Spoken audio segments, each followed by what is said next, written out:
7 خطرناک ڈاکو پورے شہر کو لوٹتے تھے۔ خلیفہ بھی ان کے سامنے بے بس تھا۔ لیکن پھر ایک دن ایسا واقعہ ہوا کہ یہ ڈاکو اللہ کے سب سے بہادر سپاہی بن گئے۔ یہ ہے ان 7 ڈاکوؤں کی کہانی جنہوں نے توبہ کی اور تاریخ بدل دی۔ یہ واقعہ حضرت حسن بصری رحمۃ اللہ علیہ کے زمانے کا ہے۔ بغداد کے لوگ بڑے پریشان تھے۔ 7 ڈاکو ایسے تھے کہ پورے شہر کو ستا رکھا تھا۔ یہ ڈاکو رات کو نکلتے، لوگوں کے مال پر ہاتھ ڈالتے اور دکانوں میں نقب لگا کر سب کچھ چرا لے جاتے۔ خلیفہ وقت نے ان کو پکڑنے کے لیے ہر طریقہ آزمایا، لشکر بھیجا، فوج بھیجی، سپاہیوں کو چاروں طرف پھیلا دیا، لیکن 10 سال گزر گئے اور خلیفہ ان ڈاکوؤں کو پکڑنے میں ناکام رہا۔ پورا شہر ان سے تنگ آ چکا تھا، لوگ ان کے نام سے کانپتے تھے۔ ایک رات حضرت حسن بصری رحمۃ اللہ علیہ مسجد جا رہے تھے۔ راستے میں کیا دیکھتے ہیں، 7 آدمی موجود ہیں۔ 6 آدمی تلواریں ہاتھوں میں لیے دیوار کے ساتھ کھڑے ہیں اور 7واں آدمی زمین پر بیٹھا اپنے پاؤں کو پکڑے ہوئے ہے۔ حضرت حسن بصری آگے بڑھے اور پوچھا، بیٹھے ہوئے ہو، کون ہو تم اور یہ سب ہتھیار لے کر کیوں کھڑے ہیں؟ وہ بیٹھا ہوا آدمی بولا، اے ابو سعید، پہچانا نہیں؟ میں وہی ڈاکو ہوں جسے پورا بصرہ جانتا ہے، یہ میرے ساتھی ہیں۔ پھر اس نے آہ بھری اور کہنے لگا، خلیفہ اور پورے بصرہ کے لوگ ہمیں 10 سال سے پکڑنے کی کوشش کر رہے ہیں، لیکن ہم کبھی پکڑے نہیں گئے۔ آج جب میں یہاں پہنچا تو میرے پاؤں جلتے ہوئے انگارے پر آ گیا۔ پاؤں تو جل گیا، لیکن جو آگ میرے دل میں لگی وہ زیادہ جلانے والی تھی۔ میں نے سوچا، اگر دنیا کی یہ آگ برداشت نہیں کر سکتا تو پھر آخرت کی آگ کیسے برداشت کروں گا؟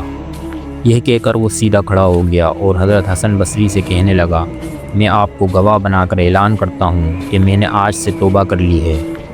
اب وہ زندگی نہیں گزاروں گا جو 10 سال سے گزار رہا تھا۔ یہ سن کر وہ اپنے ساتھیوں کی طرف مڑا اور کہا، میں تمہارے ساتھ گناہوں میں شریک تھا، لیکن اب توبہ کر چکا ہوں۔ تم چاہو تو میرا ساتھ چھوڑ دو اور چاہو تو نیکی میں میرا ساتھ دو۔ ساتھیوں نے ایک دوسرے کی طرف دیکھا اور پھر بولے، جب تم ہمارے سردار تھے گناہ کے راستے میں، تو اب ہمارے سردار بنو نیکی کے راستے میں، ہم بھی توبہ کرتے ہیں۔ حضرت حسن بصری یہ سن کر خوش ہوئے اور فرمایا، اللہ تم سب کی توبہ قبول کرے۔ سردار نے کہا، اگر تم سچے ہو تو مجھے بصرہ کی جامع مسجد لے چلو، فجر کے وقت میں امیر کے سامنے اعلان کروں گا۔ صبح کا وقت آیا، نماز کے بعد یہ سب لوگ مسجد میں کھڑے ہوئے۔ امیر بصرہ بھی موجود تھا۔ وہ ڈاکوؤں کا سردار آگے بڑھا اور بلند آواز سے کہا، اے امیر، ہم وہی 7 ڈاکو ہیں جنہیں آپ 10 سال سے ڈھونڈ رہے تھے۔ آج ہم خود آپ کے سامنے حاضر ہیں۔ ہم نے اللہ کے لیے سچی توبہ کر لی ہے۔ اب چاہیں تو ہمارے ہاتھ کاٹ دو، چاہیں تو کوڑے لگاؤ، چاہیں تو قید کر لو، یا پھر اللہ کے لیے معاف کر دو۔ یہ سن کر امیر کی آنکھوں سے آنسو نکل آئے۔ انہوں نے کہا، اللہ بڑا مہربان ہے، توبہ قبول کرنے والا ہے، میں بھی تمہیں اللہ کے لیے معاف کرتا ہوں۔ یہ سن کر ڈاکوؤں کے سردار نے کہا، امیر شہر، اب ہماری مدد کرو، ہم جہاد کے میدان میں جانا چاہتے ہیں۔ ہم نے توبہ کر لی ہے، چاہتے ہیں کہ اپنی باقی زندگی اللہ کی راہ میں لگا دیں۔